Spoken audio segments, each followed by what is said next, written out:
What's good everyone, yadiiiigg, 4 eyes, 2 G's here, and today we're here to talk about 21 Savage. And after initially breaking out to the mainstream back in 2016, 21 has been able to stay prolific with his bodies of work and hit songs. And in today's video, I wanted to look at what happened really early on in his rise to stardom. I'm not going to be covering everything, but more so looking at that period around 2016 when he began to transition to the mainstream. And firstly, let's discuss his music. And the key thing about 21's style is that he can't really be compared to the peers he directly came up with in 2015. Thinking back to that 2015-16 era, 21 doesn't really sound like Uzi, Yachty, Made in Tokyo, Cardi, Kodak, or anyone like that. The sparing use of auto-tune, the lack of melody, and the Gucci-esque slow-paced lackadaisical rapping style was so different to what the trend was at that time. But it was also his lyrics that set him apart further. Nobody was spitting in the manner 21 was. The blunt, vivid imagery that displayed a life of crime, violence, and hardship was painted so raw that you couldn't help but be drawn in by the confronting nature of his lyrics. And the fact that he was able to come out with a sound and style so different from the rest of his peers made him stand out and gave people a reason to listen to him. Also guys, just a reminder, if you haven't, please make sure to like the video, subscribe to my channel if you aren't, follow me on all social medias, and turn on notifications so you don't miss a video. Also, just a reminder, I have just dropped my Travis Scott Rodeo merch, which is available on my Big Cartel, so if you guys are interested in copying one, the link is in the description. And I'm curious to know what everyone's favorite 21 Savage song is, so let me know yours in the comments below. But getting back to it, and 21's initial come up is interesting because although we broke through to the mainstream and the high beastish internet audience in 2016 with Savage Mode, prior to this he had quite a big buzz just coming from the streets of Atlanta. And cases like this are pretty common.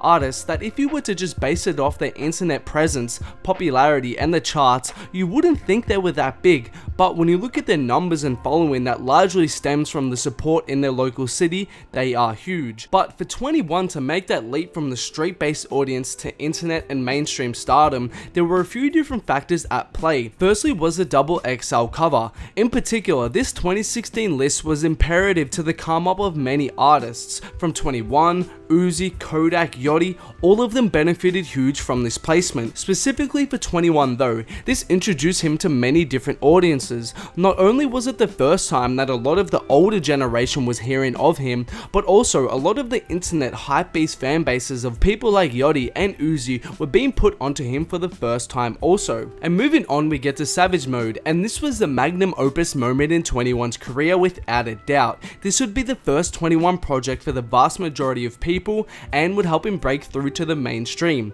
To add some context to this, when it was released in July, it didn't even make the Billboard's top 200 albums for the week. Then 6 months later, it would peak at 23 on the list. The success of this project partly comes from Future and Metro. We all know how respected Metro is, and coming off from a huge 2015, Metro was on another level. So just like the double XL list, the collaborative cosign helped to turn a whole new audience onto 21.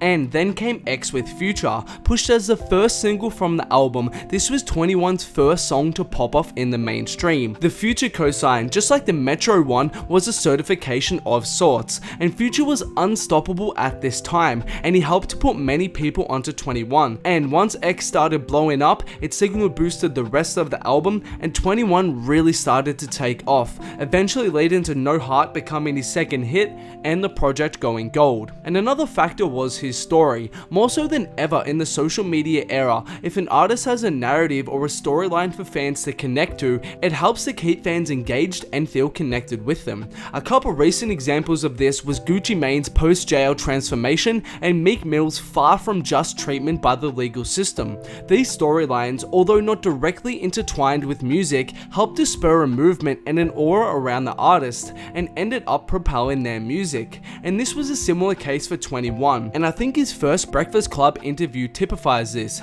Hearing his story and the types of things he had to experience to get where he is at today added depth and context to his music, and people really connected with it. 21 would share a similar sentiment when speaking about why he is so open with his experiences. I don't know, I feel like a lot of these rappers don't got no story, bro. Like, they ain't been through shit. So it's like, the ones that have been through shit, I feel like the people need to hear them people's stories, because it's like, it's a different type of connection. And that's all I had for today, guys. Thanks a lot for watching, and I hope you enjoyed the video. If you haven't, please make sure to hit that like button, subscribe to my channel if you aren't, follow your boy on all social medias, turn on notifications so you don't miss a video, and just a reminder, the link to my merch is in the description, and make sure to comment your favorite 21 song down below.